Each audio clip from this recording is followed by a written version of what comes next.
وہ عرصہ دراز سے سراپے احتجاج تھے۔ دن بدن ان کے مطالبات زور پکڑتے جا رہے تھے۔ ان میں بہت بے چینی اور مایوسی پائی جا رہی تھی۔ وہ حالات کے ہاتھوں مجبور تھے۔ مہنگائی نے ان کا جینا دوبھر کر دیا تھا۔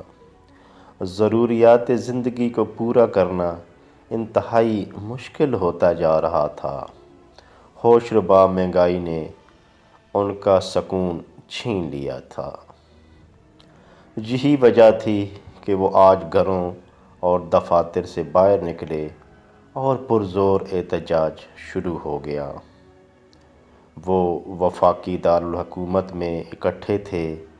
اپنے مطالبات کے حق میں پرجوش ہو کر سب متحد ہو چکے تھے۔ قائدین کی تقاریر جاری تھیں۔ وہ اپنے قائدین کی آواز پر لبیک کہہ رہے تھے۔ ان کے اس احتجاج نے شہر میں ہلچل مچا رکھی تھی۔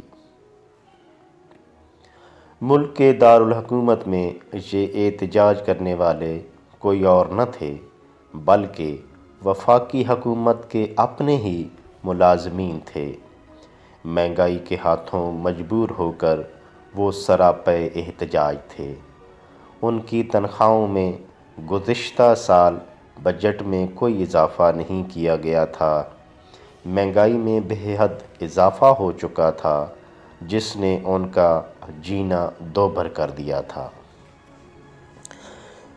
وفاقی حکومت میدان جنگ بن چکا تھا۔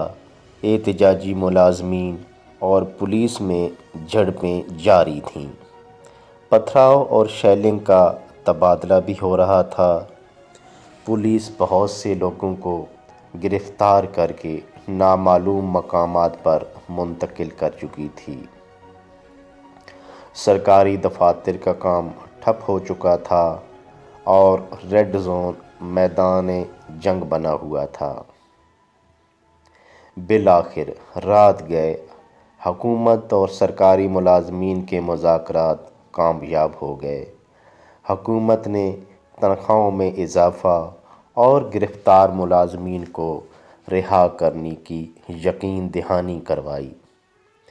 تنخواہوں میں 25% عبوری اضافہ کیا گیا جس کا اطلاق 1 مارچ 2021 سے ہوگا۔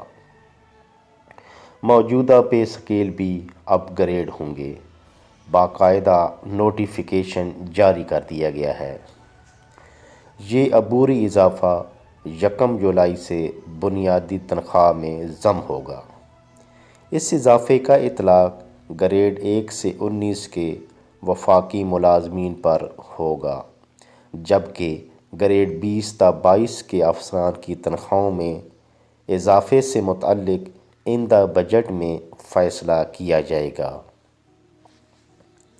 تو دوستو، پرامن احتجاج ہر انسان کا بنیادی حق ہے، لیکن حق پر ہوتے ہوئے بھی احتجاج میں ایسا عمل اختیار کرنا چاہیے کہ کسی انسان کو یا سرکاری املاک کو یا عوامی املاک کو کوئی نقصان نہ پہنچے۔ قانون کے دائرے میں ہی سب حقوق حاصل کیے جائیں۔ احتجاج کا مہذب طریقہ اختیار کیا جائے اور مؤثر و محفوظ طریقے سے اپنی آواز اعلیٰ حکام تک پہنچائی جائے۔ اپنے حقوق بھی حاصل کیے جائیں اور فریق مخالف کی عزت نفس اور مقام و مرتبہ کو بھی ملحوظ خاطر رکھا جائے۔